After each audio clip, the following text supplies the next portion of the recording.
On her broad, florid face was a look of disgust as she surveyed them. Gloria swayed slowly to her feet. Her face was white as she walked across the dining room to Mother Gregory's table.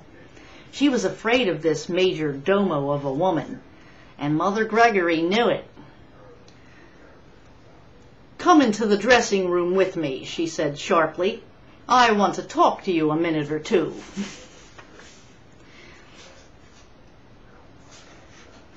Whoops, I skipped a page.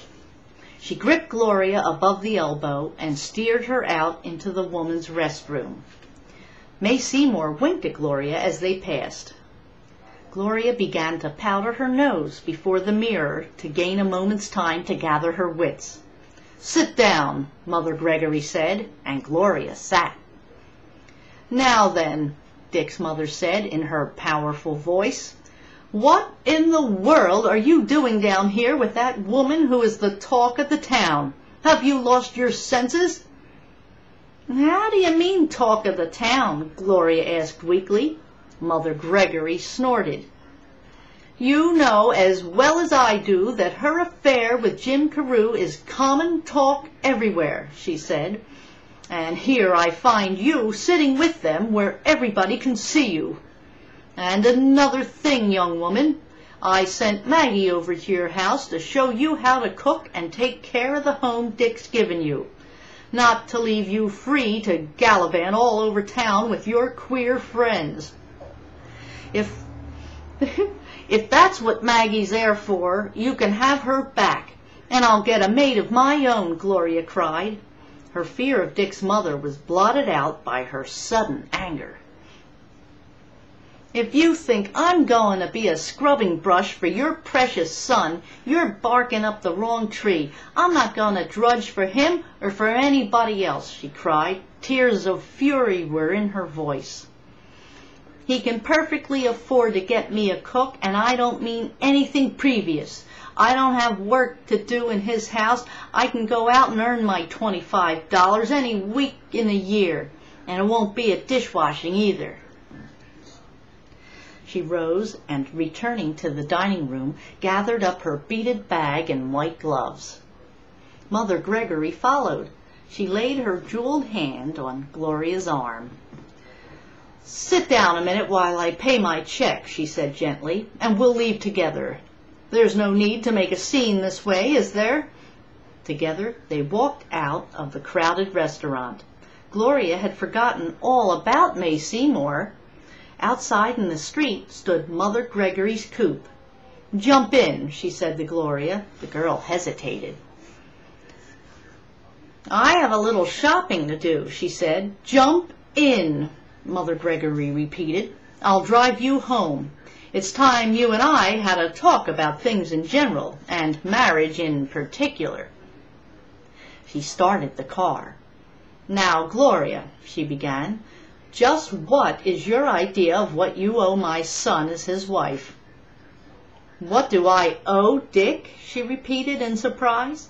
"Why, I don't owe him anything, do I? He wanted to marry me, and he has me." "You think that's enough?" Mother Gregory asked. "How about being a real wife to him, taking care of him, cooking his meals, darning his socks, reading to him when he's tired? How about such things? Do you try to do them?" "Certainly not," Gloria snapped. Her beautiful face was distorted with anger. "Certainly not," she said again.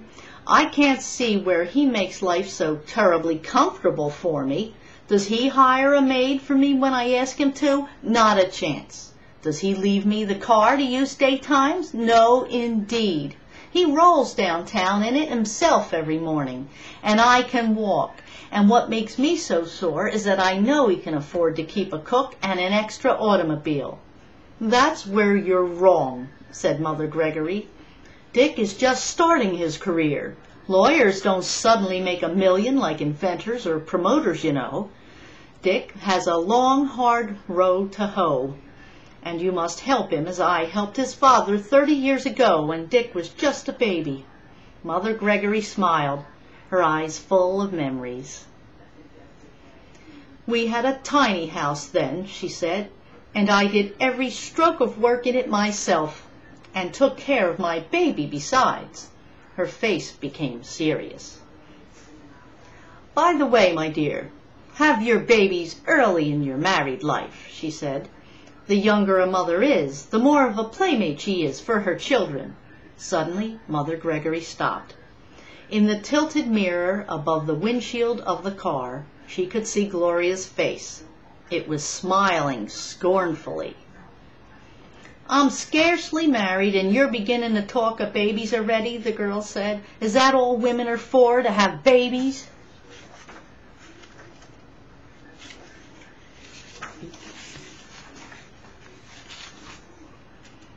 If it isn't that, perhaps you'll tell me what they are for, suggested Dick's mother. Oh, how do I know what women are for, Gloria cried, but I suppose they're on earth to live and be happy like anyone else. And to drink hard liquor, to smoke cigarettes until they're dopey, and to play bridge for money until they have faces like misers. Mother Gregory's voice was deep with disgust. Oh, you women who are growing up, who can't boil a decent pot of coffee but can shake up any kind of cocktail that's ever been invented. You girls who haven't have strength enough to put the buttons in your husband's shirt sleeves, but have pep enough to strut and shimmy half the night at some tough party or other. What earthly good are any of you? Now, Gloria, I want you to think things over. Will you please stop this car and let me out? Gloria interrupted. I've stood all the insults I can stand. Silently, Mrs. Gregory stopped the car. Gloria got out, and her mother-in-law drove on. Gloria turned toward home, kicking the walks as she went. By the time she reached home, she was thoroughly out of temper. That was Chapter 4 of The Flapper Wife. Thanks for listening.